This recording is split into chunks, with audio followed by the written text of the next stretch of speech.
महाजामीन पत्र अटक वॉरंट जे होतं ते रद्द केलेलं आहे, कारण तुम्ही दवाखान्यात होता त्यावेळेसची स्थिती काय होती, काय नेमकी रुग्णालयामध्ये त्रास होत होता तुम्हाला?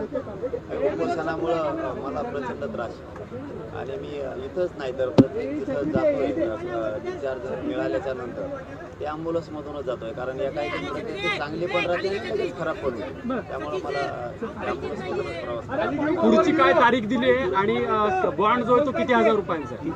सर्वात माहिती आहे तारीख 3 दिली वाटतं, सर बोलतील त्याच्यावरती सविस्तर. कोर्टानं असं म्हटलं की तुम्ही समाज माध्यमामध्ये कोर्टाचा अवमान होणार नाही अशा पद्धतीचे वक्तव्य टाळायला हवी आहे. तुमच्याकडून काय अनावधानानं कोर्टाबद्दल काय म्हटलं गेलेलं होतं का, तुम्हाला काय आठवतंय का? सन्मान करतो आता इथून पुढं न्यायाधीशांचा, कायद्याचा, संविधानाचा, म्हणून तर ॲम्ब्युलन्समध्ये आलो ना. पाठीमागच्या वेळेस आता आलो मी, आदर करतोय आणि करत राहणार. आता तुमची परिस्थिती म्हणजे सलाईन तुम्ही अँब्युलन्स मध्ये लावलंय, महाराष्ट्र दौरा कसा करणार आहात? आरक्षणाचा प्रश्न घेऊन येईल का? विधानसभा निवडणूक तोंडावरती आहे, तब्येतीनं साथ दिली नाही तर मग असंच अँब्युलन्स मध्ये तुम्ही फिरणार महाराष्ट्रात? शेवटी माझ्या तब्येतीला किंमत नाही, माझ्या समाजाच्या लेकराला किंमत. त्याच्यासाठी मी ॲम्ब्युलन्समधून जाणार तर गाडीतून जाणार याची मला नाही आज कल्पना, पण दौरा 7 ऑगस्ट ते 13 ऑगस्टपर्यंतचा पूर्ण होणार आणि मराठ्यांना ओबीसीतून आरक्षण मिळवून दिल्याशिवाय मी शांत बसणार नाही. तुम्हाला कोर्टाकडनं समज दिली की तुम्ही समाज माध्यमावर बोलताना भान ठेवावं, त्यावर तुम्हाला काय म्हणायचं? कोर्टाचा अवमान करू नये काय वाटतं तुम्हाला? कधी अवमान केला नाही, करणार तुम्ही नाट्य निर्मात्याचे पैसे किती पैसे बाकी आहेत पाटील? आज सगळं प्रकरण चाललंय. माझ्याकडे संबंधच नाही ना त्याचा, तुम्ही आणखीन एकदा वाचून बघा. त्याच्याशी माझा नाटकाशी आहे, पैशाशी माझा संबंध नाही, कारण मी जिंदगीत खोटं बोलत नाही. छत्रपतींचे विचार चालू होतं त्यावेळेस मी खोटं बोलत नाही.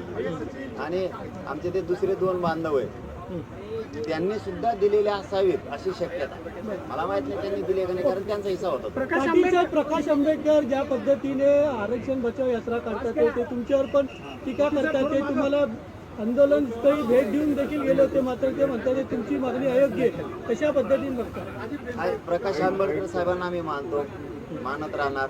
त्यांनी काय टीका करावी काय नाही करावी हा त्यांचा भाग, पण आम्ही मानतो ते त्यांनी समजून घ्यावं, कारण शेवटी जो लीडर आहे गरिबांचा, वंचितांचा, त्यांच्याकडून गोरगरिबाला अपेक्षा असते तशी आम्हाला सुद्धा आमच्या बाजूला लढतील ही आम्हाला अपेक्षा. प्रकाश आंबेडकर म्हणतात की 60-70 मराठा कुटुंबांच्या विरोधात ज्यावेळेस तुम्ही लढाल त्याच वेळेस तुमचा खरा विजय होईल. त्यांच्या विरोधात लढतो ना. ओबीसी तुमचे दुश्मन नाहीये, जे 60-70 मराठा कुटुंब आहेत त्यांच्या विरुद्ध लढलात तरच तुम्ही विजय व्हाल. ओबीसींना दुश्मन मानलंच नाही. एकाही ग्रामीण भागातल्या ओबीसीला, दलित बांधवाला, मुस्लिम बांधवाला बोलल्याला दाखवा. 2-3 नेते सोडित नाही मी ती छगन भुजबळ ओबीसीचा वाटोळा करणार मराठी, याला सुट्टी नाही. पाटील साहेब, अनेक छोटे पक्ष तिसऱ्या पर्याय देण्याच्या तयारीत आहे, तुम्ही देखील लढवणार असं सांगतात. ते तिसऱ्या आघाडीत तुम्ही तयार आहे? राजू शेट्टी भेटून गेले.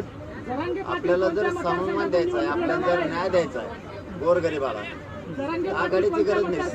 समविचारी सगळ्यांना सारखं दुःख असणाऱ्यांनी एकत्र येणं आवश्यक आहे. यासाठी कोणाला हाक मारायची गरज नाही, सगळ्यांनी एकत्र येते लढायची, कारण गरिबाची लाट 75 वर्षात पहिल्यांदा. जालन्यात तुम्ही मुख्यमंत्री म्हणून बॅनर लागले, त्यावर तुमची काय प्रतिक्रिया?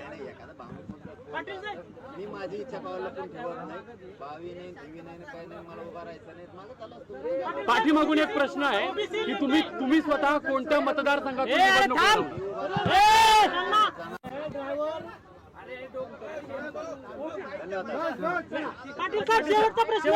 ओबीसी नेते लक्ष्मण हाके म्हणतात तुम्ही निवडणुका लढवणार नाही, तुम्ही उमेदवार उभे करणार नाही, विचार करता. शरद पवारांच्या पक्षाला फायदा होईल असं तुमचं चाललंय सगळं असं म्हणतायत. आम्ही ज्यांचा तुम्ही प्रश्न विचारला त्यांना विरोधक मानलेला नाही, करता करूता छगन भुजबळ. चलो, तुमचा मतदारसंघ कुठल्या मतदारसंघातून लढवणार? नाहीये, फक्त गोरगरिबाला सत्तेत आणलं.